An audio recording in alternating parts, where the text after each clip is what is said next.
Good morning, everyone.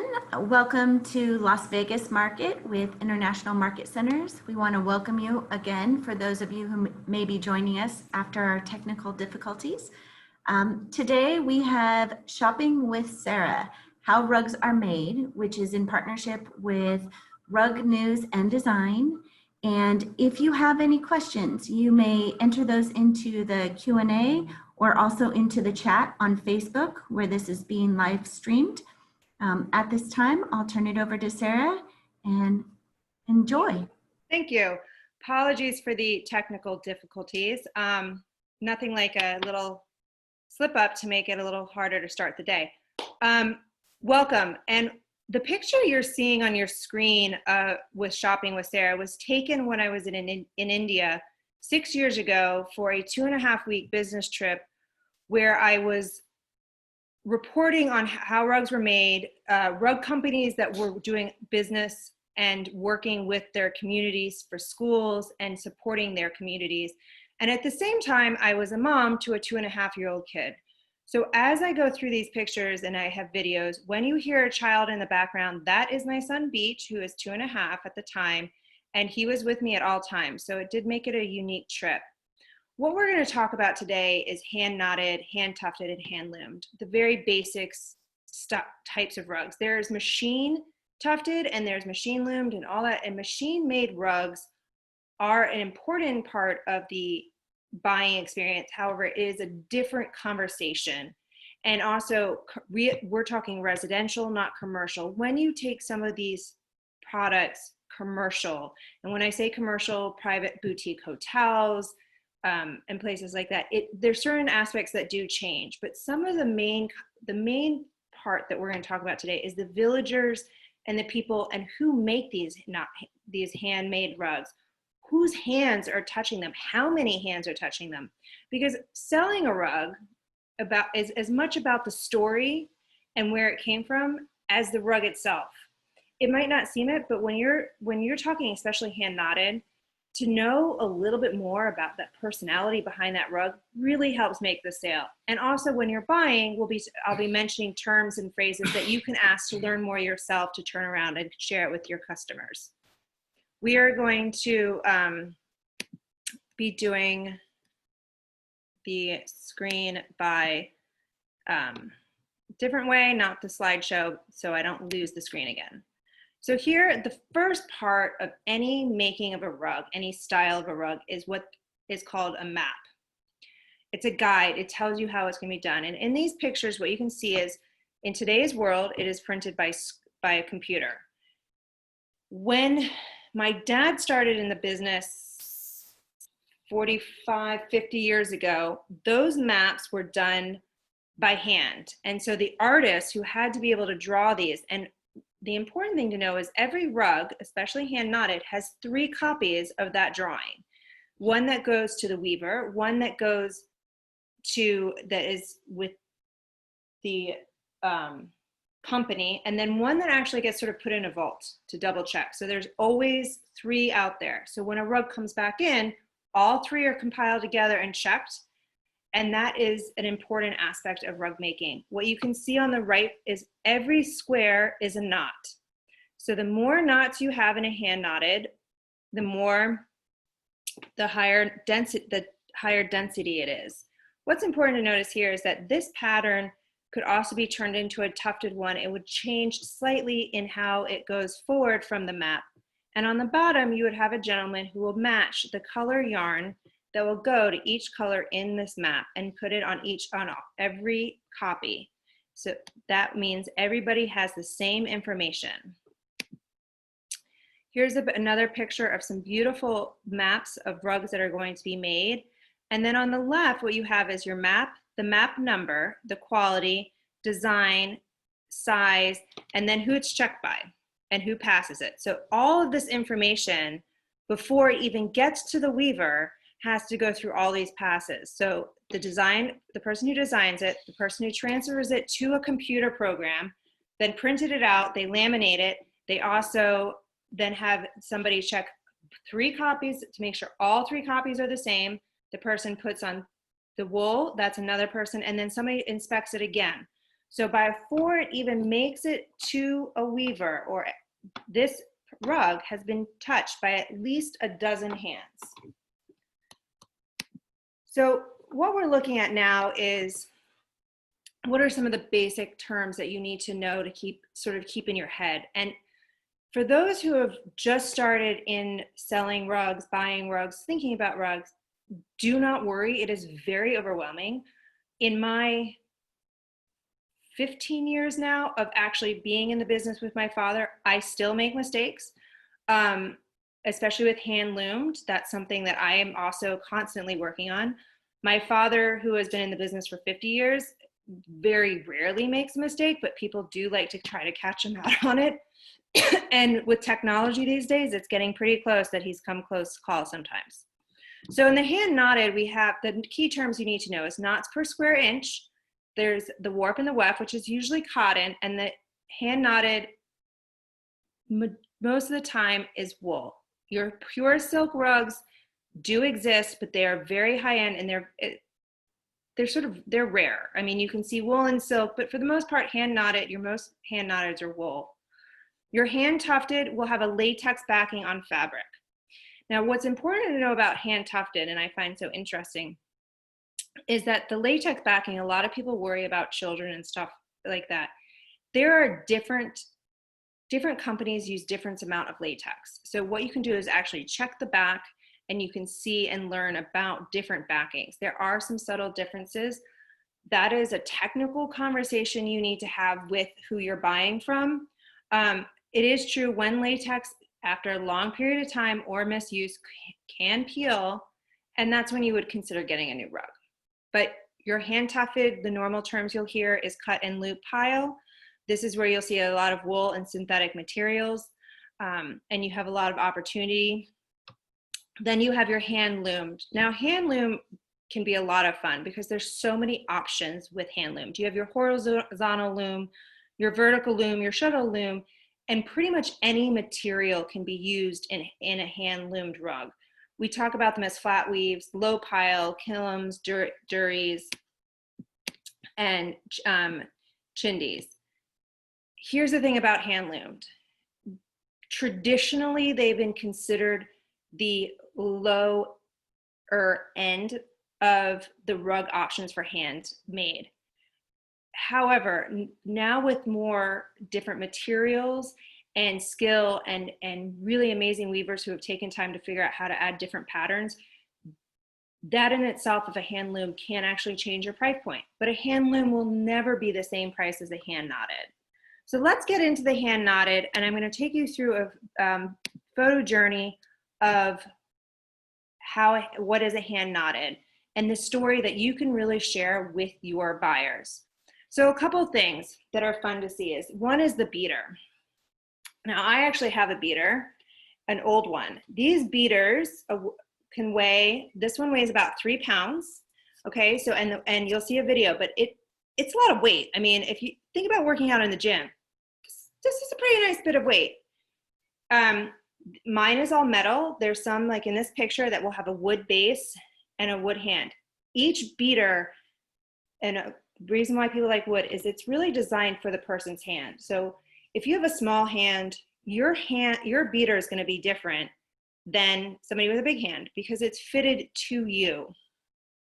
The next piece you have for hand knotted is your cutter, which if you look up in the screen, you can see, I was able to get one. It is not sharp now, it has dulled down, but again, they're holding this, and this is what they're cutting the wool with. So this will be sharp, and they would have a sharpening stone near their loom. The other thing you have, every weaver has, is an identification card. In different locations, they're different. This one is laminated, it has a picture, and this is what they show. And when they hand in their rugs, every hand knotted rug has the weaver's identification number, if not by name. This is important because it means when you're buying a hand knotted rug to put in your showroom, ask for the weaver's name, because when somebody else is buying it, you might be able to get a little bit of a story of who that weaver is, how long they've been weaving for. Is it a man or is it a woman? Traditionally, hand knotting had happened were male weavers. It is growing that more women are joining in. In India, Jaipur Living down in Jaipur has made a point of having 80% of their weavers be women, and that is really amazing. And the woman that you're seeing here works alongside her husband. Now, the next thing, again, you'll see the map right here. That's below where she can count it and be able to transfer the knowledge that's on this piece of paper by square inch onto a loom in front of her. What you then see in the bottom right-hand corner, that is your loom identification number. Every loom in India is supposed to have an identification number. Again, this information can be, if you're buying hand knotted rugs, you might be able to get that information and you can know what region the rug is coming from. Not everybody gives that. It's a technical thing, but personally, when I shop for rugs, or actually anything that is handmade, I love to know as much as possible so that I can share it with other people. Now, here's a video of the beater. They have to pay 75 rupees per year.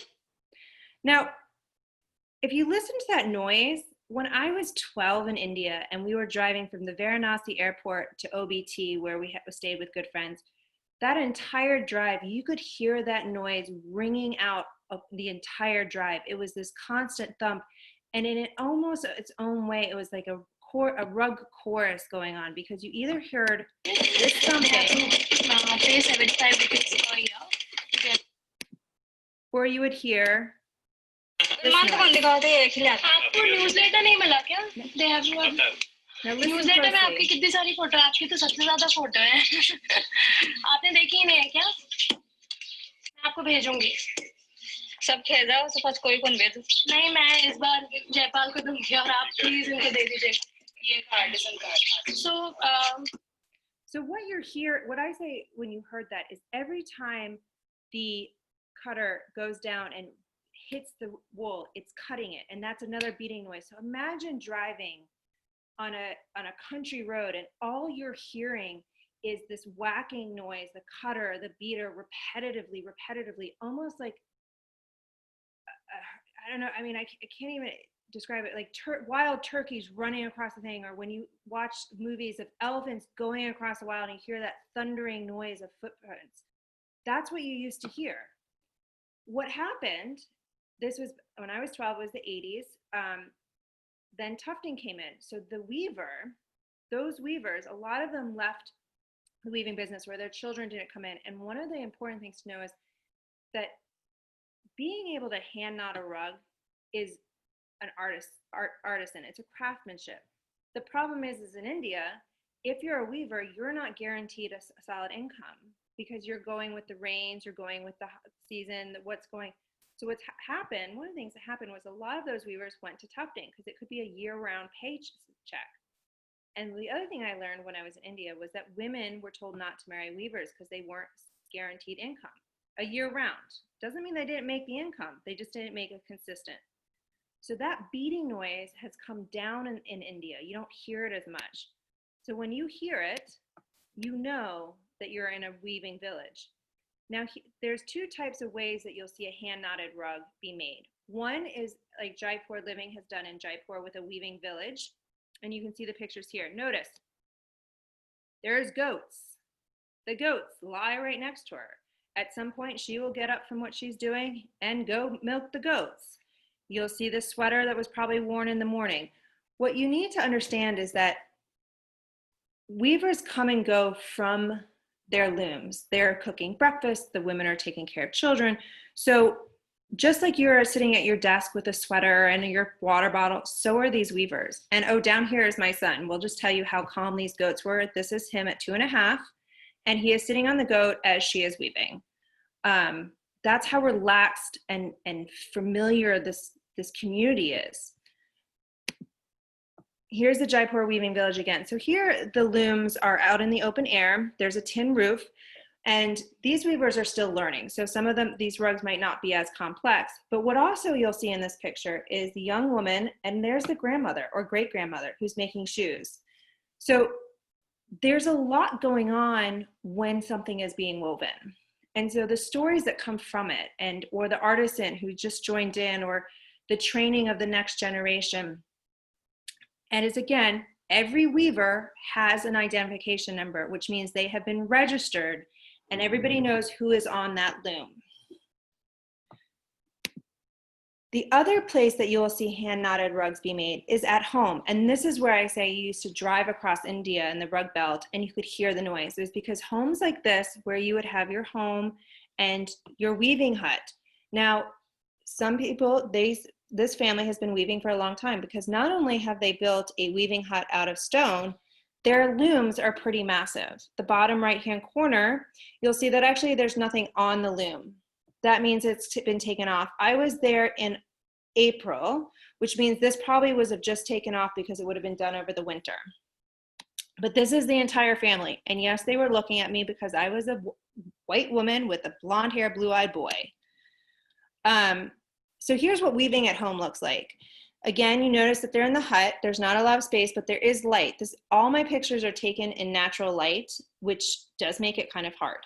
But you'll see that they're working here. They have their map in the middle picture, and you can see the gentleman at the end. What's interesting to see is if you watch this video. See. Okay. Notice he's actually going slower than the woman was earlier. That means he's not as seasoned in his skill yet. It doesn't mean he's not good. It just means that the style of rug that he'd be making is probably a simpler pattern than the woman. And again, here's a picture of where you would sit at your table. Look at, there's your beater, your cutter, and then up here is where all the information is kept. There would be a copy of the map, the rates that you should be getting for your knots, and any other information that is needed. And this section is very important because that is with every hand knotted rug. So any rug that the wool and the pattern that leaves the manufacturer's main plant and goes into a home will come with this. And when you finish the rug and you return the rug, it goes with that and you have something to check against it. And this is really important because this is something that they have done to make sure that the rug that you are buying has all the information, and you should be able to get that information. And if you can't get those informations, like the weaver's identification number or a loom, then that you might want to ask some more questions. Moving on to hand tufted. Now, when hand tufted came into India and the rug belt, and weavers were able to do this partially because you didn't need to own a loom. And owning a loom is an expensive asset. So here, a lot more people were able to pick up and do tufting. Not only that, tufting is something, it still takes a skill, and I'll show you in a moment why. But what tufting really allowed for was for people to do this even more part-time. And also come in. So you might have tufting weavers come in from a next village and what they call migrant workers. But these migrant workers might come for 2 to 5 years and live at a tufting plant, tuft, and then go back and buy a farm. And these are just two of my favorite pictures. Again, it's very rare that you'll actually see a tufting going on outside somebody's house with the trees. More and more have built tufting plants where you go and work where somebody has pulled it together. So here are the hand tufting tools. The first one, which I love, is here. This is your tufting tool. And they will go really, really fast. And what's interesting, if you just look up at the picture screen, you'll see the knife, the scissors coming out. So this is if you're going to have a cut pile, okay? The other one that you have is if it's just sticking as a loop. So if you see, there's no scissors, it just goes and comes back. So there's two types.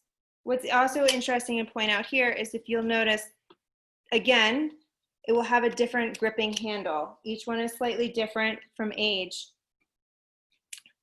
Then the blue is your map. So what has happened is your map has been created and laminated, and then it has been changed into a blue dot on the canvas. First, it will get, what you're seeing here is Just like if you were doing painting, you have your canvas frame, which will be stretched. The reason there are a ton of these is that in the rainy season, latexing, when you're latexing, is always done outside. So in the rainy season, it's really hard, and they will not do it inside. They are very, very aware that it is a toxic product, that in closed spaces, it doesn't work. It has to be done outside, and it has to be dried outside. What you will see on your hand tufting is the same as you would in your hand knotted. The colors will be put on each canvas so that the tufter knows what colors to be using. Now, the hand tufting map. So earlier you had seen pictures of the map being printed out of a computer. That would still happen in this case. The difference is, instead of giving that color map to the tufting group, they first has to be converted into a drawing to be screened onto the canvas. And here is the process, which is a really beautiful process. Now notice he's drawing.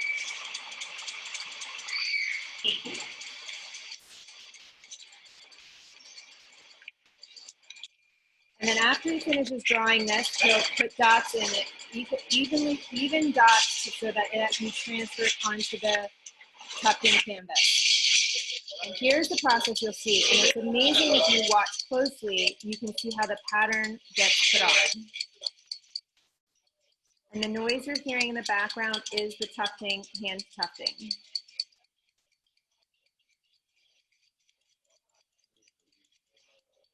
Notice how even, they're being very careful to make sure that that plastic is stretched properly and evenly out.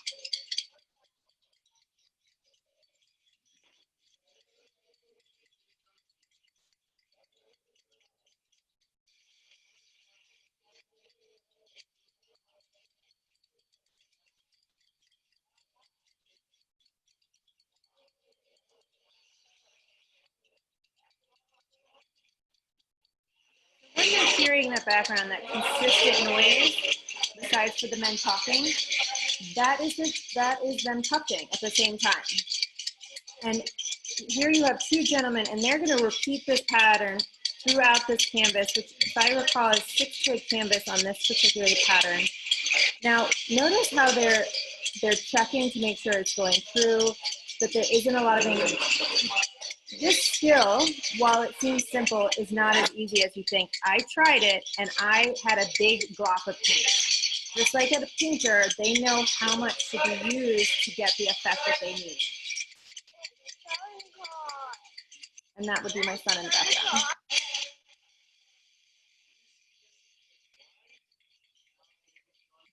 Can you see the pattern starting to get through? So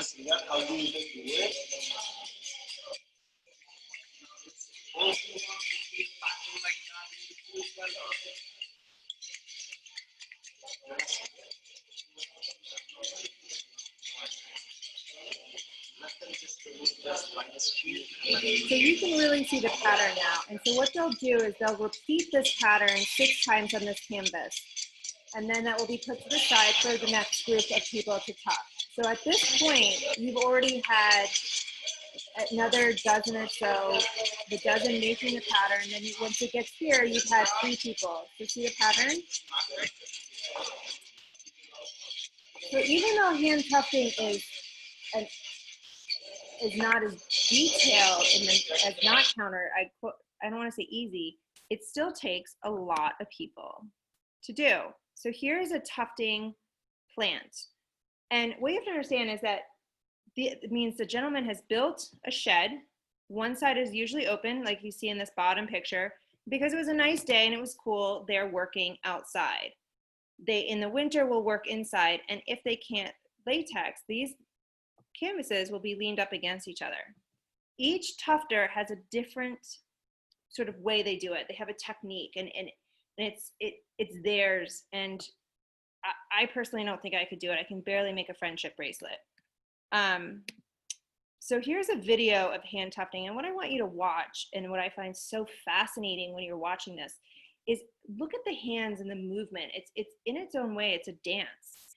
And when you watch the dance and the colors and all that, and knowing that they do this repetitively, and the skill and the strength that they have to have in their arm to do it, and that's something you can share with your buyer if you're selling a tufted rug. So here's the video.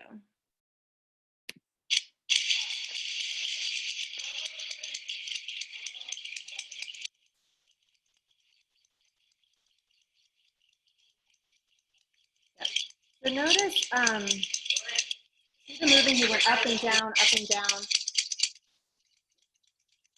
And now you're seeing it come through. So the scissors are coming through. That's where you would have the scissor cutting and it's making it shaggy. Well, he might end up using two different tufting guns. One that makes it shaggy to make it a pile, to make it a cut, and one to make it a pile. So again, when you see it going through and it's cutting and pulling back and cutting and pulling back.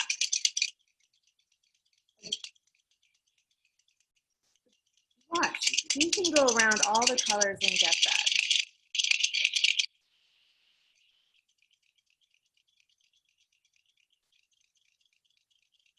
And if you actually take time to watch, and here you go, somebody going in, now they're not cutting, and you can tell actually by the noise from the cutting to not cutting. Not cutting is not going to be as loud. Here on the other side, you can see that he's cutting again. So it depends on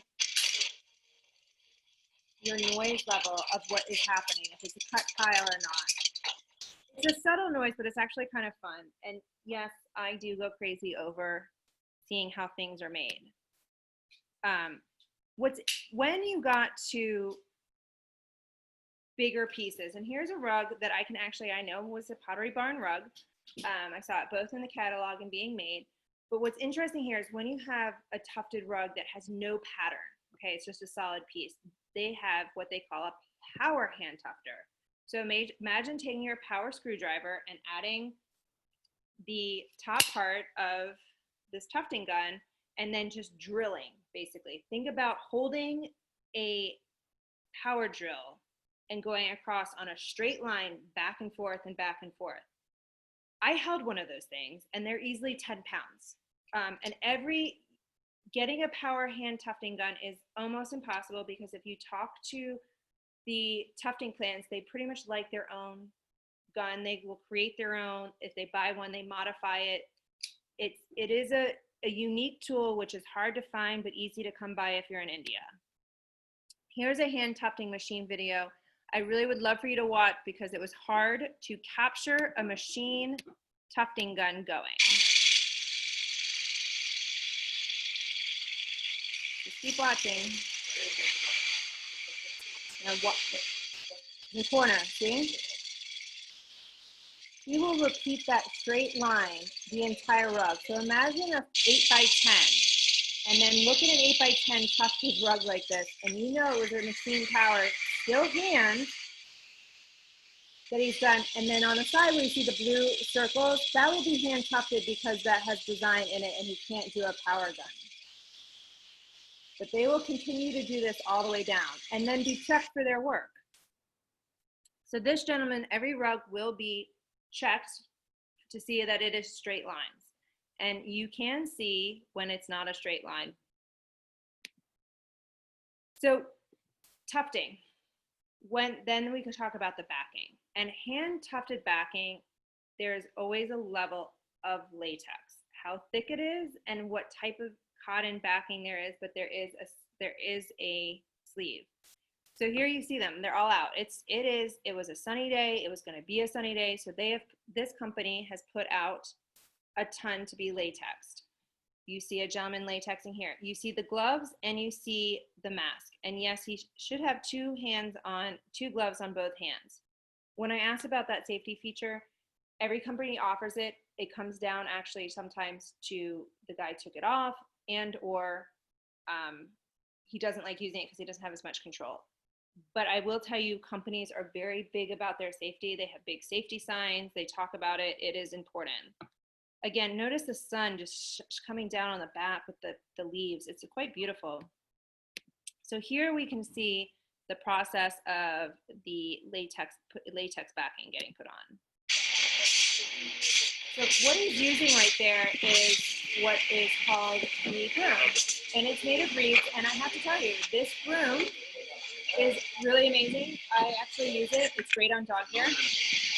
But what they've done is they've checked to get off every speck before they put down the sleeve. And notice these two gentlemen, they're outside, they have their masks, they have their gloves. And again, these guys have been doing this enough that they know how much latex is needed for what size rug so that they are not overusing the material, because you can't, there's no slopping off, it's a spreading factor.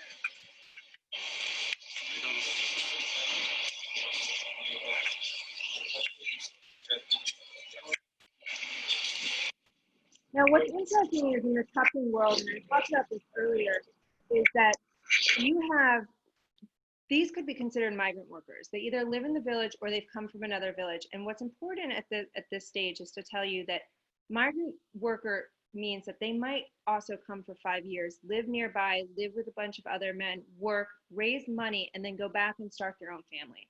So when tufting came in, it pulled away from the traditional generational teach the next generation like hand knotted, to coming in, doing a job, working really hard 6 days a week, and then leaving to start their own family. Or the other thing about tufting and these type of workers is that when it's the wedding season, they go home and they go to weddings, or the rain season.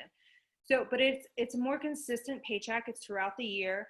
You have plants, tufting plants where you can go and you're in shelter underneath, but so the age of the worker is different than the age of a hand knot worker. Somebody who learns to hand knot will do it until they die, until their fingers no longer can knot. A tufting person might only do it 5, 6 years, 10 years, and then go start a family, or start a family, marry somebody in the village, and then save up money and buy their own shop. We move on to the hand loom. And hand loom is the third option, but remember, we have different varieties of hand loom. So here are the tools of the hand loom. You again have a map, just like at the very beginning. You again have the beater. You have a different type of cutting tool, but the difference here is this loom is lying horizontal. And what you can also see in this picture, you'll see in hand loom a lot of migrant workers. They will come in for a season, they might come in for a couple years, they might live right there and do their work. And that's what you have in the upper corner. You can see clothing. That clothing is, when they show up in the morning, and I was there, it's chilly. So you'll have your sweater, your scarf, your winter coat if it's wintertime. And as it gets warmer in the day, you'll take it off. And where do you hang it? You either put it beside you, but that gets in the way, or you hang it up. So midday, a hand loom factory or plant can look a little messy, but it really isn't. It's more just like your desk at lunchtime. So here's some great shots of different looms. The piece that is right here to your right with the round bars, that is the... Oh, that controls the shed. That's called control the shed. So that's what lifts up and changes. You have your string, it goes up and down like that, the warp. So it's kind of like making a jaw, like a shark's jaw. Opens the shed.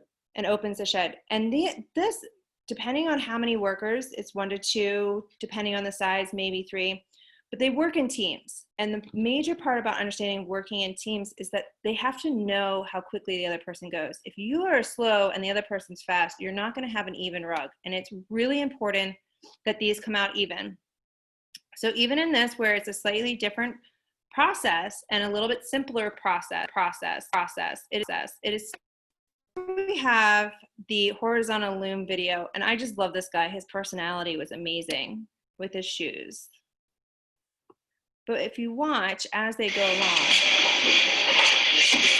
so here they're sort of cleaning and picking out, and they're going along the way and making things even.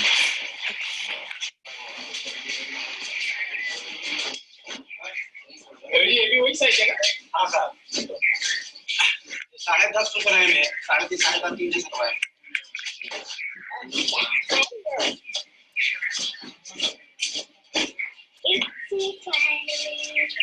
बकाया वाला piece 12 piece है 12 piece So one of the things that I can't recognize, but is very interesting, is that if you know India and where people come from, you actually can tell who's migrant and who's not come in for a couple years and who's gone out by facial features. And I can't recognize it, but there are people in the rug trade who know if they come from the north, from the south, if they're northwest, northeast, and it's very unique. But they come and they do a job, and then they leave. But they do it, and they get their days off. They have breaks. They sleep. They have food. There's somebody on the side, and they'll continue making a repetitive pattern. And they might make more than one rug on the loom at a time. And that's another difference from hand knotted. If hand knotted, you'll have one rug made, and it'll be taken off loom. But on a horizontal loom, if it's a 5x8, they might make 4 or 5 of them, and they'll just get bigger and bigger. So here's a vertical loom, and the vertical loom does the same. It's just from horizontal to vertical, but here you can do a little bit more pattern and play with your materials, which you can see. But in the following pictures, notice that there's a lot more pattern. Look at the wool that's hanging down. That would be very hard to do on a horizontal loom. You'd really want to do it more on a vertical loom so you could see it and have more control of the pattern. But you're still using, notice they're still using the same type of beater, slightly different design, but that is a beater that would be used. And here's a video of your vertical loom. And if you can notice, he's putting these in individually by hand.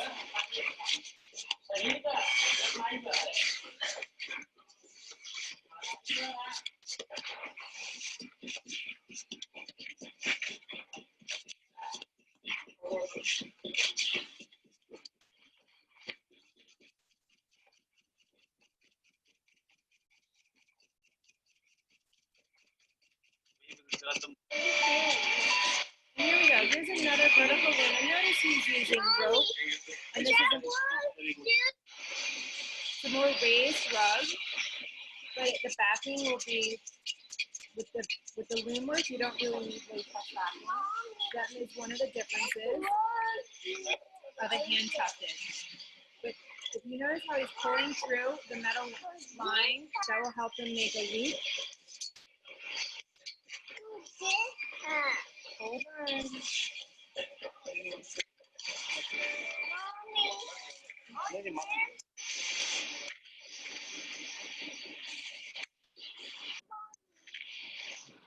Mommy. Yes. Let's go. Clearly, my son was ready for us to be gone from the factory that day. But what you're noticing, hopefully you're seeing along the way, is how there are slight variations, but the main concept through all hand knotted is that there are hands involved, many, many hands. So no matter if it's a high-end hand knotted or a Dury, somebody's hands, a dozen hands, 24 hands were put on, were with it. Now, if I didn't confuse you enough about your hand looms, here's 2 more options. Is your shuttle loom, your basic shuttle loom. So a shuttle loom would give you, and I couldn't find my other one, but this is what a shuttle loom looks like. This one is actually used for your crossbar shuttle. A smaller one would be about half the size, and it would be hand carved, but it would still have your wool piece here. And when they're done with the section of wool, you'll see it happen. The tool comes out, this comes out. So in your shuttle looms, you have usually women, I saw, it was mostly women, who would be spinning the wool onto, just like you would have your thread on your sewing machine, and then the gentleman would put it on and use it, and then when they were done using this one, they would take it off and they would get another one. And so throughout the day of a shuttle loom, you would have a pile of the tail ends of this. You would also have a pile of ones that are ready to go, so they don't need to stop as they're doing it. Here you go. So again, you can see that they're outdoors but indoors. There's clothing here, which does also help explain that it's probably a migrant worker area. You can see water bottles. They are making sure that they're staying hydrated and they're getting to work. So here's another picture of the shuttle loom and then a cross beam. But look at the handwork. Again, it's teamwork. There's a lot of teamwork that goes into making a rug. Here's the video of the shuttle loom. And watch the shuttlecock go across. And then they pull down. So unlike a beater, which you would use in your horizontal loom, they're actually using a beater or bar that goes across, and they pull at the same time. And it's very important that they pull at the same time when they're doing this, because they need to have even weight hitting the weave at the same time.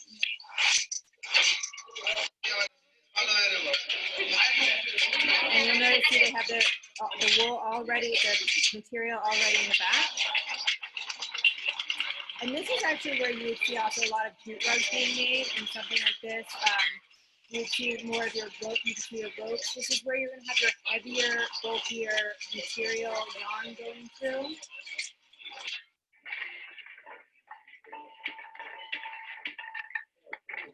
Not only do you have to use your hands when you're on a loom like this, you have to use your feet, because your feet are actually lifting up your sheds, which are these metal pieces here that changes the way that the yarn is going up. Again, you remember I showed sort of like a jaw. That's what the sheds are doing every time. He has to use his feet, know when to use his feet on which pedal to bring that down.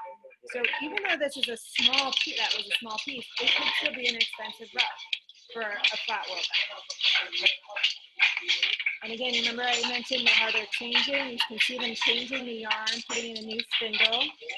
When they're done with the spindle, they just toss it to the side and they pick it up later.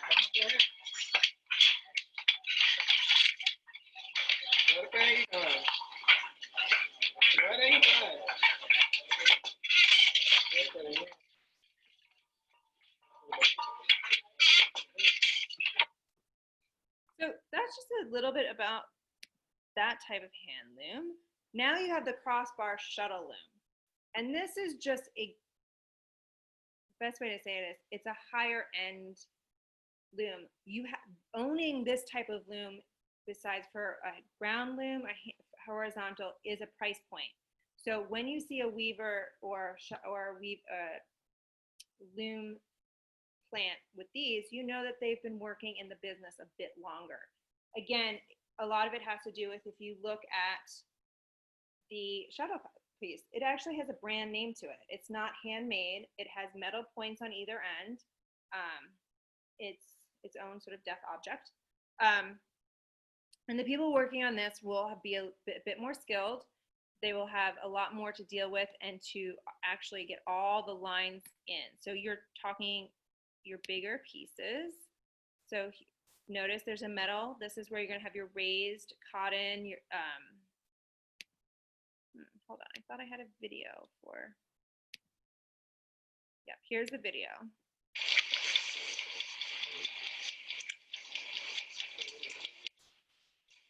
Now, while I was in India and I had the opportunity, they let me try to do this. And I can promise you my hands did not move anywhere as fast as their hands did. It would take me months, if not a couple years, to have the skill set to be able to follow the process that they're doing right here. And they repeat it daily. So notice that's a rope.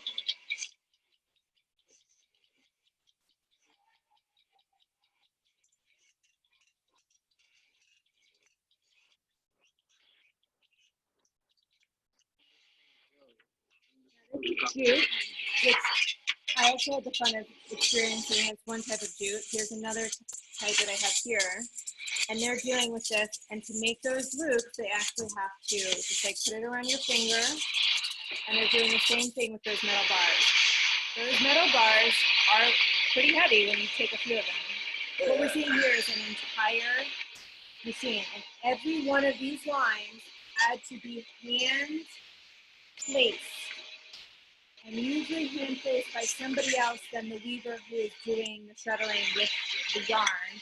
That is a different group of people. And then the tension rods to make sure everything is tight. and everything is lined up. And this can take at least a day on a machine like this, maybe 2 days, 3 days. Here you go, you have 3 guys working together. Now, you're cutting it, which means you have your pile and your cut.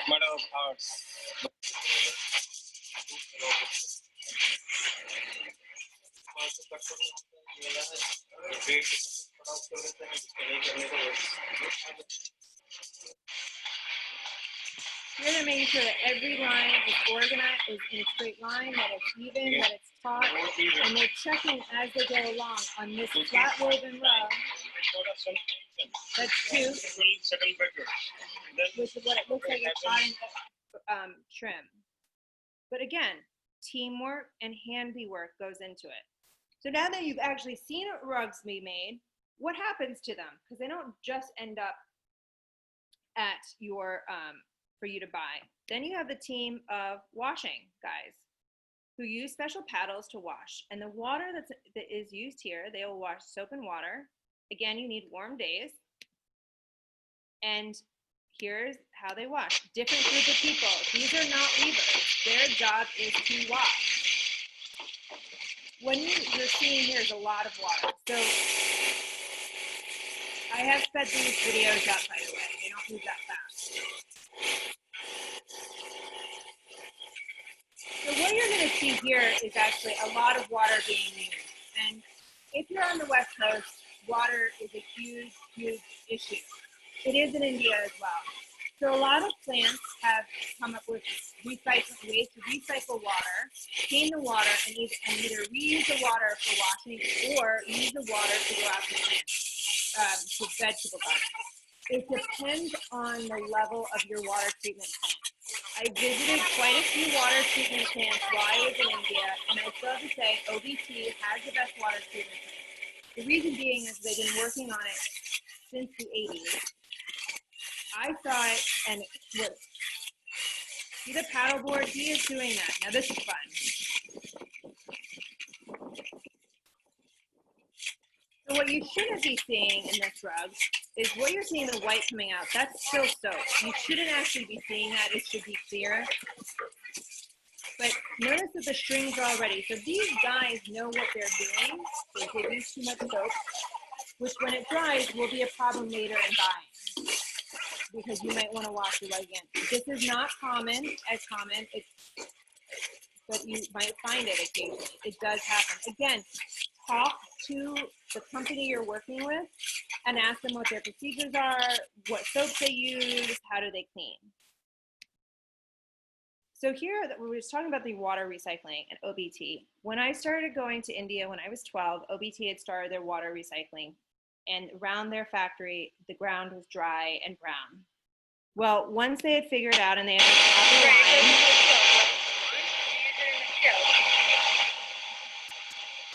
that's the dirty water. This is at some point the clean water. And then what you're going to end up seeing is the fields around the factory. And that is for the villagers to, they harvest that and they sell it and they eat it. So the OBT is doing that for the local community. They're not getting anything out of it, charging anything. They're letting that water go out, which means that the villages around the OBT and in Mirzapur are not reliant on the rain. They actually have water. So not only is the water being used to wash and clean the rugs of OBT, it's also feeding and supporting the community. Then the last bit is just the carving. So after a rug is washed, it's going to be carved if it's tufted. Now, the skill set there, and I don't have scissors, but they will get those lines absolutely curved perfectly, and they know what they're doing. Their hands move, they might shift their positions. Again, you see that broom for cleaning. And then you have the binding. So you'll have binding on tufted, and they use their toe, their big foot, and they hold the string that goes underneath, and then it tufts around. It's actually much easier to show you a video.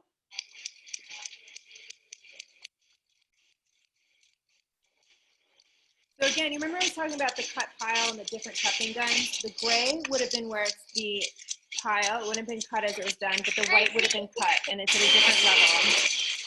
Here the gentleman is checking to make sure that the curves are right, the line's right, And if it is not, use pulling.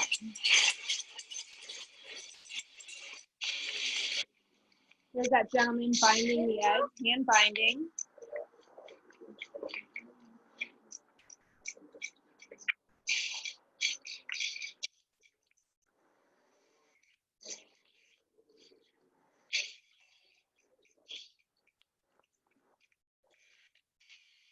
And then if it's a solid color, this is another way. It's not carving, but it's sort of sharing. It's making sure that the entire rug is level. So when you see those beautiful rugs that are really soft underfoot and they're even, well, there's a gentleman who goes there with basically a sander.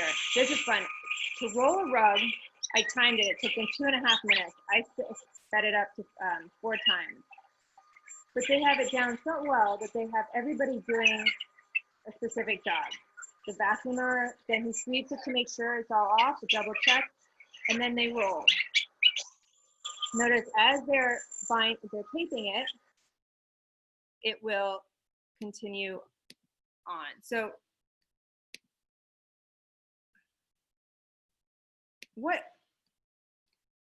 and then of course rugs need to be transported all around. And the wool, the rug from tufting plant, from your home weaving, still needs to get back to the main location. And so there's different ways that happens. The dye lots that can come in. One of the joys of shopping and traveling in India and learning about rugs and the different styles is actually seeing the communities that surround them and understanding what type of community that it is that makes a certain type of rug. From your village of hand knotters who might have 3, 4, 5 generations of hand knotting in their family, to the workers that come in for tufting for 5, 6 years to raise money to go off and start their own business, to the people who do just hand loom, who might come in for a season, go home when it's raining, or they're farmers and they're coming in to make some extra money. Every different type of rug has a slightly different story to it and why the weaver's there. And when you are talking about rugs and learning about rugs and purchasing rugs, always ask for the story, or realize that every part, when they say hand loomed, every part of the process is hand done. Every part of the hand tufting is hand done.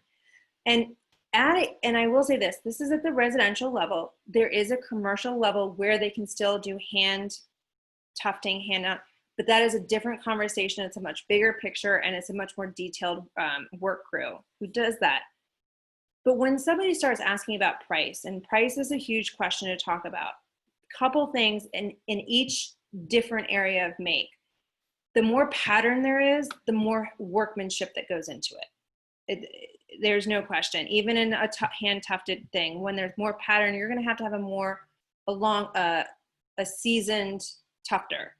When it's an open space and there's not a lot of design in it, and you can use the machine hand tufting, that is not going to cost as much. So when you have somebody go, why is this 8x10 bland, I'm using the word bland, but bland rug less expensive than the smaller one that's hand tufted with more detail? It comes down to detail. And then with your hand loomed, you're also talking about what material is being used in it, how much design is coming in. Is it a kilum, or is it something that has more a pile to it? So you can't compare your hand loomed to your hand knotted, and you can't compare hand tufted to a hand knotted. The price points don't match up ever. But when you look in each of the areas, you can start to see a low, middle, and high. And that's where you really want to talk about. And if you are going to do hand knotted and hand tufted, explain to somebody what the differences are and why they're different and what makes them different. And the main part I can say is that hand knotted, your training is longer than hand tufted. Thank you very much. And at this time, I will take any questions. My Leslie Stroh, the publisher of Rug News and Design, is here. He will answer any questions as well. And I'd like to again say thank you to those companies, OBT, Rizzi, Jaipur Living, who let me come and visit their factories and meet their weavers when I traveled 6 years ago. And I believe I'm missing a few. I apologize for those that I left out. I was traveling with a 2.5-year-old at the time who still knows more about RUGS than most 9-year-olds should know. So any questions, please? Kim? Sarah, at this time, any questions? So we want to thank you for your presentation today. Again, if you have joined us, please visit us at lasvegasmarket.com and see the full lineup of our webinars that will be taking place for our summer market. And also thank you again to Rug News and Design, and hope you have a wonderful afternoon and will join us again soon. Thank you. Thank you. Have a good day.